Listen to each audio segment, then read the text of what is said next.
Hello dairy farmers, my name is Mkulima Bila Jembe, and I want to take this opportunity to welcome you to our today's tutorial clip about dairy farming. In this clip, you will be able to learn on how to become a successful dairy farmer. This includes breeding, cattle rearing, fodder production, and milk hygiene. You will meet successful farmers who have a success story in the agri-venture. What made you to venture into commercial dairy cow farming? Asanti, mimi kwa majina naitwa Beatrice Okwaro Namale. I am Beatrice Okwaro Namale from Husero, Kakamega County. My poor economy triggered me start dairy farming.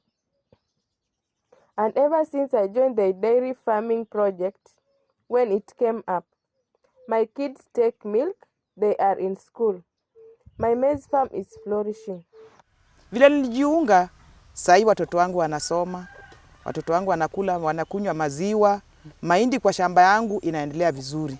Then what advice can you give to starters who just started dairy cow farming yesterday, or those who are willing to venture into?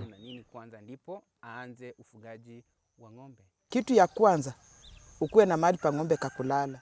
The key thing is having a cow pen, a calf pen and napier grass so as to enjoy dairy farming output. Manufaa ya ng'ombe. Kwa hivyo ni aina ipi ya mafunzo ambayo? Have you received any training?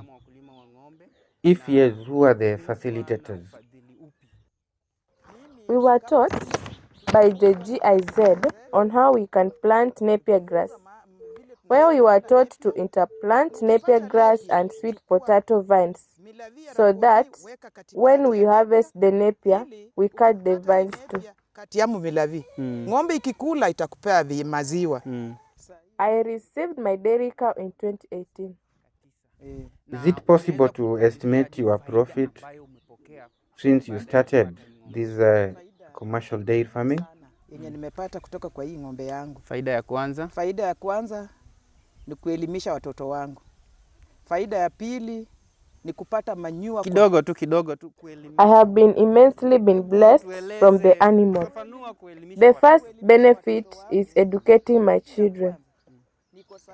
I have a child in a university and another one in Form 3, all thanks to the cow. Sasa hii ng'ombe yangu, hata ukiniangalia vile ninakaa, ni ng'ombe. Ninakunywa maziwa. I take milk, run household errands, all from the animal. Another thing, if you have a look at my farm, it's flourishing. Mahindi ukiangalia kwa shamba. I am told that there was a year that na niliambiwa ya kwamba ng'ombe wako ashaipata watoto mapacha. Ni ukweli? Nilipata. Ilikuwa mwaka gani hapo? I was proud of the animal. Na ulikuwa umepeana mbegu ya mpira? Ulisikia aje kama wewe? Nilinaona. Nikajifunia ng'ombe yangu. Kwa maana imenipatia watoto wawili. How many liters of milk did you use to get for? Imepata mapacha? Nilikuwa nikipata lita 5. Saa 8. It produced 12 liters per day. Watoto wangu kujifurahisha nayo. Vikombe 9. Kwa hivyo ilikuwa inakupa jumla ya lita 12 kwa siku. How can you advise women who are watching you in the whole world about your journey in dairy cow? Men out there to view their animals as their sole business, and for the widows, be proud and view it as your husband. It will help you in everything. The key thing is surrendering your life to Christ and being proud of your animal. What about young people? Mimi huwa naambia vijana Mungu akimsaidia mkipata kakitu kadogo kama ng'ombe. To the youth, I urge you, when doors open, move yourself close to the animal.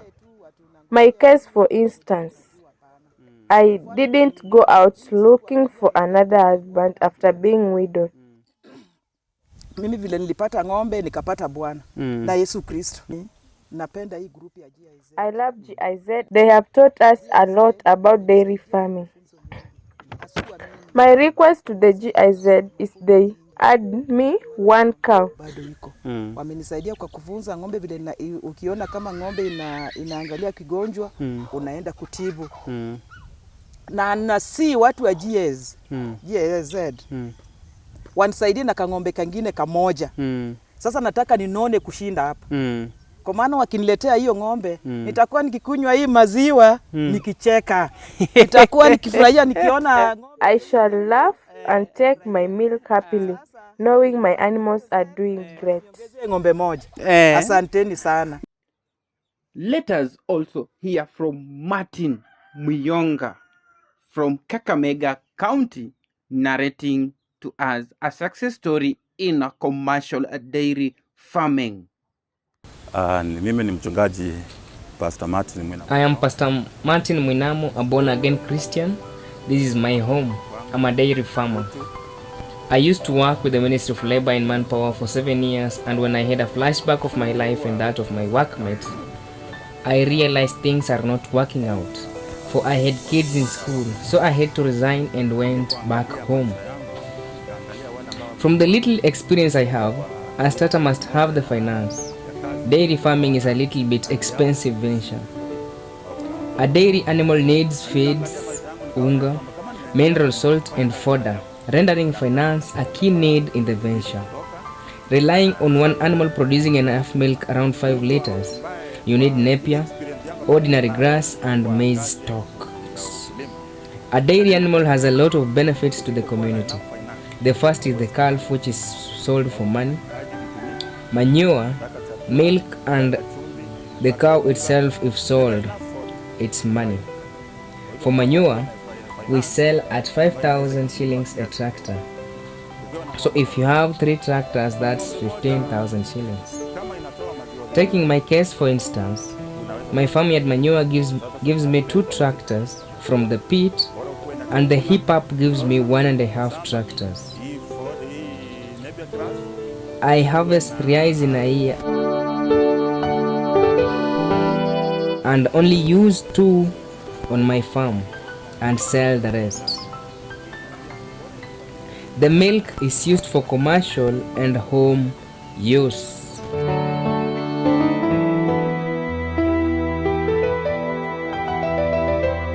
A zero grazing unit is a good idea, for you'll get your cow dung in one place. You can set the feeds and water and run other errands and still get your animal in a good condition. That is if you lack a helping hand.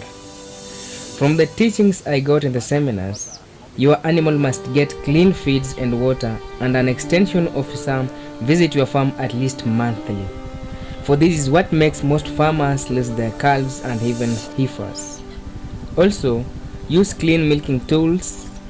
I was taught to clean my tools as the milkman myself. It's not a good idea to use tools washed by someone else. Another thing, always be very close to your animal and monitor it closely for any strange behaviors. For instance, if it needs to be serviced or something else. For if you distance yourself from the animal, you'll not realize what the animal needs. I ran to extension officers whenever my animal felt sick. The officers from Quisero are always on alert. Whenever they receive your call, they respond timely. So we don't have such a big problem on that. If given a chance to become a youth just from high school, I'll choose dairy farming, for it doesn't require a huge portion, though it's a little bit dirty venture. Unfortunately, today's youth want office jobs. Personally, I did office job for 7 years from 1989 to 1996, working with the Ministry of Labor. I resigned and then went on doing something else. And then from 2000, I started dairy farming. Starting with a pure kienyeji, then to crossbreed, and then to this here now. I'll tell the youths to choose dairy farming. Though it's a little bit dirty venture, but at the end of everything, you'll be as healthy as I am and with money in your pocket from whichever source, be it manure, milk, or the animal itself. I use this manure in the farm. I sell sweet potatoes, cassava, kienyeji grains, groundnuts, maize and beans, all thanks to the dairy animal on this farm. And like I told you earlier, the manure is locally sold at 5,000 shillings a tractor.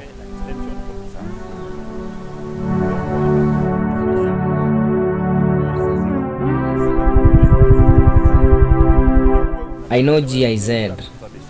They've trained us for 6 months. I hosted them here. They're the ones who taught us about planting tumbukiza feeds for livestock. They've taught us about calf management and heifer management also. I urge them to continue training us. Initially, we didn't know how to make the tumbukiza feeds. We didn't know how to make the dairy feeds. But now we know all that. We were triggered to start a factory, but finances proved a stumbling block. If GIZ stands with us, we'll definitely start one. Nakaa mbali, wewe kama mkulima uweze ukafanya nini? Ukajua ni shida gani ambayo iko kwa ng'ombe.